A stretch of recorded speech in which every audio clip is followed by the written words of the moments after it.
This is what remained after a Dangote sugar refinery truck with failed brakes crashed into a long line of stationary vehicles held up on the Otedala Housing Estate bridge end by a police checkpoint.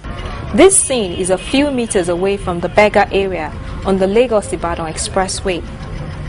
As with accidents like this, the casualty figure varies depending on who you're listening to, but the media has been able to ascertain that it's not less than 40, including children.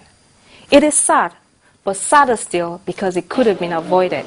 And so, a few days after that unfortunate accident, a human rights non-governmental organization, Access to Justice, and a Lagos-based legal practitioner, Mr. Femi Falano, wrote a report to the Chief Coroner of Lagos State to activate an inquest into the immediate and remote causes of the accident to forestall a reoccurrence.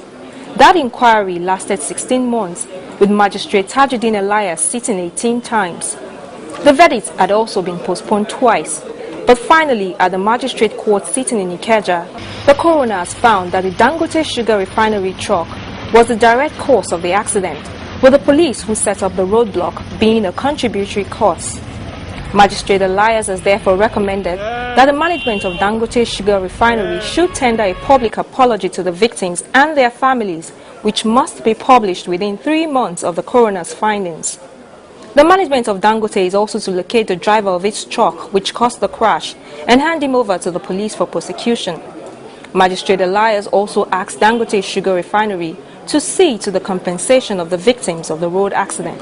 For the police, the coroner recommended a dismantling of all roadblocks where they still exist, and especially where it obstructs the free flow of vehicular movement.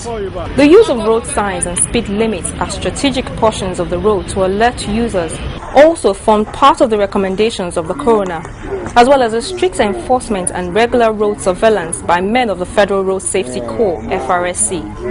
While counsel to Dangote, Mr. Akin-Adewopo, refused to comment on the findings, this is how other counsel in the matter reacted. I would say, first of all, we would like to keep our hands, our fingers crossed, and see how Dangote responds. Anybody is at the expense of filing any action.